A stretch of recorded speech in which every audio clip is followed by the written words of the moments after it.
Like کریں، subscribe کیجیے، bell icon کو دبائیں تاکہ ہماری ویڈیو سب سے پہلے آپ کے پاس پہنچ سکے۔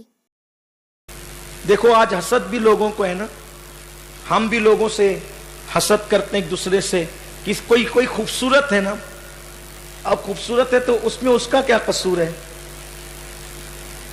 کوئی مالدار ہے تو مالدار ہونے میں اس کا کیا قصور ہے؟ کوئی زیادہ اولاد والا ہے تو اس کا کیا قصور ہے؟ کوئی زیادہ عزت والا ہے اس کا کیا قصور ہے؟ کوئی اعلیٰ نسب ہے اس کا کیا قصور ہے؟ کوئی اعلیٰ ہمت ہے اس کا کیا قصور ہے؟ کوئی اعلیٰ اخلاق ہے اس کا، یہ تو قدرت نے دیا ہے۔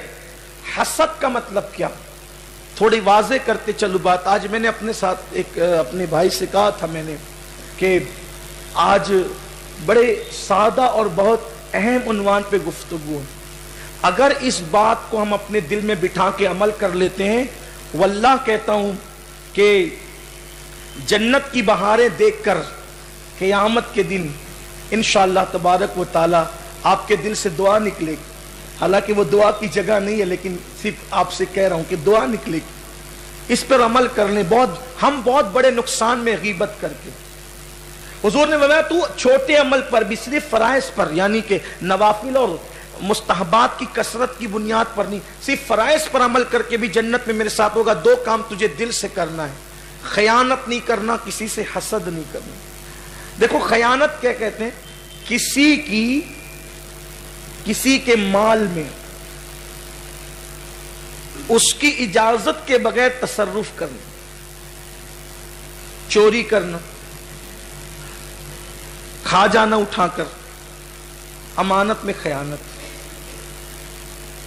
ہمارے اسلاف اتنے محتاط تھے کہ کسی کے گھر کی لکڑی اٹھا کر اس سے خلال کرنے کو بھی امانت میں خیانت تصور کرتے تھے۔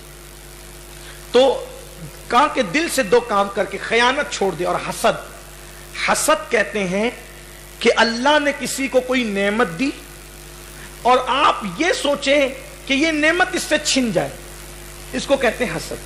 اب آپ سے میں کہتا ہوں اس سے نعمت چھن جائے آپ کا کیا فائدہ ہے؟ آپ کو یہ کرنا چاہیے اللہ تو نے اس کو دیا اور دے اور مجھے بھی دے، اس کو کہتے ہیں رشک۔ تو اللہ بھئی ایک بڑی مثل بڑی مشہور ہے کہ کووں کے کوسنے سے گائے تھوڑی مرتی ہے۔ گائے جب چلتی ہے تو کوے کائیں کائیں کر کے کوستے ہیں کہ یہ مر جائے تو ہمیں کھانا ملے۔ او بھئی تجھے گائے کے مرے بغیر بھی کھانا مل سکتا ہے، کوے صاحب اللہ پہ بھروسہ تو کر کے دیکھ۔ تو کووں کے کوسنے سے گائے نہیں مرتی، اور کووں کو گائے کو کوسنے کی بجائے وہ اللہ سے دعا کرنا چاہیے ہمیں روزی عطا فرما، رزق عطا فرما۔ اللہ تبارک و تعالیٰ کی شان ہے کہ گھونسلوں سے جب پرندے نکلتے تو خالی پیٹ ہوتے ہیں اور جب واپس پلٹتے ہیں تو بھرے پیٹ ہوتے ہیں۔ تو حسد نکال کہ اس کو وہ چیز ہے وہ اس سے چھن جائے، اس کے بچے مر جائے، اس کا حسن چلا جائے، اس کی دولت چلی جائے، اس کی عزت چلی جائے۔ حسد مت کرو، بلکہ اللہ کے یہاں تو اتنا اس کے خزانے میں کہ وہ سب کو بادشاہ بنا دے پھر بھی اس کا ختم نہیں ہوتا۔ ارے ختم ہونا تو دور کی بات ہے۔ اللہ رب العزت میرے آقا فرماتے ہیں اللہ کے خزانے کی شان یہ ہے کہ سارے اولین اور آخرین ایک میدان میں جمع ہو جائیں اور جمع ہو کر کے سب اللہ سے منہ مانگی مراد مانگے اور اللہ سب کو منہ مانگی مراد دے دے، پھر بھی اس کے خزانے سے اتنا بھی کم نہیں ہوگا۔ سمندر میں سوئی ڈبا کر نکالنے سے جتنا کم ہوتا ہے اتنا بھی میرے اللہ کے خزانے سے کم نہیں ہوگا۔ اس کے خزانے بھرے ہوئے ہیں۔ علماء یہود حضور کی آمد سے پہلے حضور کے وسیلے سے دعائیں کرتے تھے اور خوب ڈینگے مارتے تھے کہ وہ نبی آئیں گے تو ہم ایسا کریں گے، ہم ویسا۔ حضور آئے تو حسد کا شکار ہو گئے اور حسد ہی نے ان کو ایمان قبول کرنے نہیں دیا۔ تو اللہ کے رسول نے حسد مت کرو۔ اللہ کے رسول علیہ السلام فرماتے ہیں حسد نیکیوں کو ایسے کھا جاتا ہے جیسے لکڑی کو آگ کھا جاتی۔